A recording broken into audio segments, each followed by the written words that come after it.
ഇന്നലെ രാത്രി ഗുജറാത്തിലെ രാജ്കോട്ടിലുണ്ടായ വൻ തീപിടുത്തവുമായി ബന്ധപ്പെട്ട വാർത്തയിലേക്കാണ് ശില്പ ചേരുന്നുണ്ട്. Shilpa, good morning. Good morning Vinisha. Shilpa, good morning പറഞ്ഞു വെക്കുമ്പോഴും വളരെ നല്ല വാർത്തയൊന്നുമല്ല ശില്പയ്ക്ക് അറിയിക്കാനുള്ളത്. 28 ആളുകളുടെ മരണസംഖ്യ പുറത്തു വരുന്ന ഒരു വാർത്തയുടെ വിശദാംശങ്ങളാണ് ാണ് ശില്പ നിൽക്കുന്നത്. രാജ്കോട്ടിലെ തീപിടുത്തം വലിയ രീതിയിലുള്ള, അതായത് ഗെയിമിംഗ് സ്റ്റേഷനിലാണ് തീപിടുത്തമുണ്ടായത്. AC-യിലെ പൊട്ടിത്തെറിയാണ് ഈ ഒരു തീപിടുത്തത്തിന് പ്രാഥമിക കാരണമായി പറഞ്ഞു വെക്കുമ്പോഴും ഇതിന് പിന്നിൽ എന്തെങ്കിലും അട്ടിമറിയുണ്ടോ എന്ന തരത്തിലുള്ള അന്വേഷണങ്ങളൊക്കെ നടക്കുന്നു. ഈ ഗെയിമിംഗ് സ്റ്റേഷൻ്റെ എഞ്ചിനീയറെയും ഉടമയെയും അറസ്റ്റ് ചെയ്തു. മരണസംഖ്യ ഇനിയും ഉയർന്നേക്കാം. ധാരാളം പേർ അവിടെ കുടുങ്ങിക്കിടക്കുന്നു. തീപ്പൊള്ളലേറ്റ് നിരവധി പേർ ചികിത്സയിലാണ് എന്ന തരത്തിലുള്ള വാർത്തകളൊക്കെ പുറത്തു വരുമ്പോൾ ഏതെങ്കിലും രീതിയിലുള്ള കണക്കുകൾ, എത്ര പേർ അവിടെ ഉണ്ടായിരുന്നു, എത്ര പേർ അവിടെ കുടുങ്ങിക്കിടക്കുന്നു, ഏതെങ്കിലും രീതിയിലുള്ള കണക്കുകൾ പുറത്തേക്ക് വരുന്നുണ്ടോ? കാരണം ഗെയിമിംഗ് സ്റ്റേഷനിലായതിനാൽ തന്നെ വെക്കേഷനാണ്. കൊല്ലപ്പെട്ടവരിൽ കൂടുതലും കുട്ടികളാണ്. തീർച്ചയായിട്ടും വിനിഷ, വളരെ ദാരുണമായ ഒരു സംഭവമായിരുന്നു. ഇന്നലെ ഉച്ചയോടുകൂടി ഗുജറാത്തിലെ രാജ്കോട്ടിലെ TRP ഗെയിമിംഗ് സെന്ററിലാണ് ഇത്തരത്തിലൊരു തീപിടുത്തം ഉണ്ടായത്. നിരവധി കുട്ടികളായിരുന്നു അവിടെ ഉണ്ടായിരുന്നത്. നമുക്കറിയാം, ഈ വെക്കേഷൻ സമയമൊക്കെയാണ്. അതുകൊണ്ട് തന്നെ ഈ ഗെയിമിംഗ് സെന്ററിൽ നിരവധി കുട്ടികൾ ദിനംപ്രതി എത്തുന്നൊരു സാഹചര്യം ഉണ്ടായിരുന്നു.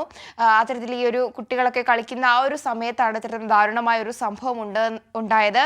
ഈ ഒരു തീപിടുത്തത്തിൽ ഏതാണ്ട് ഇപ്പോൾ മരണസംഖ്യ 28ഓളം ഔദ്യോഗികമായി പുറത്തു വരുന്ന വിവരങ്ങൾ അനുസരിച്ച് 28 പേർ മരിച്ചതായിട്ടുള്ള വിവരങ്ങൾ പുറത്തു വരുന്നുണ്ട്. അതിൽ കുട്ടികളുമുണ്ട് എന്നതാണ് വളരെ വിഷമകരമായ ഒരു വാർത്ത. ഈ TRP ഗെയിമിംഗ് സെന്റർ പ്രവർത്തിച്ചത് മതിയായ രേഖകളോടുകൂടി അല്ല എന്നൊരു വിവരങ്ങൾ കൂടി പുറത്തു വരുന്നുണ്ട്. അതുകൊണ്ട് തന്നെ ഗുജറാത്ത് സർക്കാർ ഒരു അന്വേഷണ സംഘത്തെ നിയോഗിച്ചിട്ടുണ്ട്. പ്രത്യേക അന്വേഷണ സംഘം ഈ സംഭവത്തെക്കുറിച്ച് അന്വേഷിക്കാൻ പ്രത്യേക അന്വേഷണ സംഘത്തെ നിയോഗിച്ചിട്ടുണ്ട്. SIT നിയോഗിച്ചിട്ടുണ്ട്. അതോടൊപ്പം തന്നെ പ്രധാനമായും ഈ അപകടത്തിൽ ഗുജറാത്ത് സർക്കാർ അന്വേഷണം പ്രഖ്യാപിച്ചതോടൊപ്പം തന്നെ ഈ കുടുംബങ്ങൾക്ക്, മരിച്ചവരുടെ കുടുംബങ്ങൾക്ക് ഗുജറാത്ത് സർക്കാർ ധനസഹായവും പ്രഖ്യാപിച്ചിട്ടുണ്ട്. 4 ലക്ഷം രൂപയാണ് മരിച്ചവരുടെ കുടുംബത്തിന് സഹായധനമായിട്ട് പ്രഖ്യാപിച്ചിരിക്കുന്നത്. അതോടൊപ്പം തന്നെ പരിക്കേറ്റവർക്ക് 50,000 രൂപയും ഗുജറാത്ത് സർക്കാർ ധനസഹായം നൽകുമെന്ന് പ്രഖ്യാപിച്ചിട്ടുണ്ട്. ഈ അപകടത്തിൽ ഈ ഒരു അന്വേഷണം പ്രഖ്യാപിച്ചപ്പോൾ തന്നെ ഈ ഗെയിമിംഗ് സെന്റർ ഉടമ യുവരാജ് സിംഗ് സോളങ്കിനെതിരെ കേസ് എടുത്തിട്ടുണ്ട്.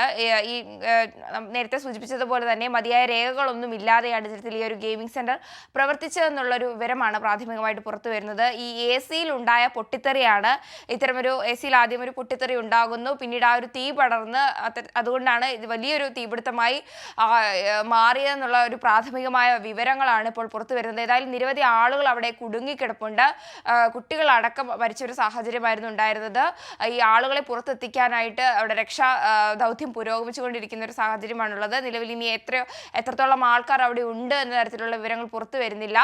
ഈ ആളുകളെ ഇപ്പോഴും പുറത്തേക്ക് എത്തിക്കുന്ന ഒരു കാഴ്ചയാണ് ഉള്ളത്. അതോടൊപ്പം തന്നെ ഈ പരിക്കേറ്റവരെയും മരിച്ചവരെയും ഒക്കെയും ഈ രാജ്കോട്ടിലെ സിവിൽ ആശുപത്രിയിലാണ് ഇപ്പോൾ പ്രവേശിപ്പിച്ചിട്ടുണ്ട്. അവരുടെ ഈ പരിക്കേറ്റവർക്കടക്കം വലിയ രീതിയിലുള്ള എല്ലാവിധ ചികിത്സാ സൗകര്യങ്ങളും ഗുജറാത്ത് സർക്കാർ ഉറപ്പുവരുത്തിയിട്ടുണ്ട്. അതോടൊപ്പം തന്നെ മുഖ്യമന്ത്രി അടക്കം വലിയ തോതിലുള്ള രക്ഷാദൗത്യത്തിനവിടെ നേതൃത്വം നൽകുന്നതായാണ് നമുക്ക് അറിയാൻ സാധിക്കുന്നത്. ഏതായാലും അതിദാരുണമായ ഒരു സംഭവമായിരുന്നു ഇന്നലെ ഉച്ചയോടുകൂടി TRP ഗെയിമിംഗ് സെന്ററിൽ നടന്നത്. AC-യിലുണ്ടായ പൊട്ടിത്തെറി പിന്നീട് വലിയൊരു തീപിടുത്തത്തിലേക്ക് മാറുകയായിരുന്നു.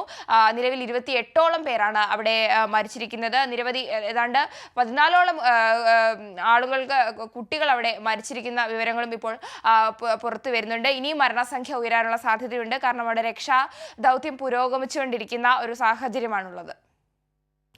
ശരി ശില്പ, ഗുജറാത്തിലെ രാജ്കോട്ടിൽ വൻ തീപിടുത്തത്തിൽ കുട്ടികളടക്കം 28 പേർ മരിച്ചു എന്നാണ് ഇപ്പോൾ കണക്കുകൾ പുറത്തു വരുന്നത്. ഇത് ഒരു സ്ഥിരീകരിച്ച കണക്കാണ്. പക്ഷേ ഔദ്യോഗികമായി ഇനിയും മരണസംഖ്യ കൂടാൻ തന്നെയാണ് സാധ്യത എന്നാണ് പറയുന്നത്. കാരണം അത്രയ്ക്കും വൻ സ്ഫോടനമായിരുന്നു, വലിയ രീതിയിലുള്ള ഒരു തീപിടുത്തമാണ്. നിരവധി ആളുകൾ ആ ഗെയിമിംഗ് സ്റ്റേഷനിൽ ഉണ്ടായിരുന്നു എന്നാണ് പുറത്തു വരുന്ന വിശദാംശങ്ങൾ. കൊല്ലപ്പെട്ടവരിൽ പകുതിയിലേറെയും കുട്ടികളാണ് എന്നുള്ളതാണ് ഏറ്റവും വിഷമകരമായ ഒരു സംഭവം.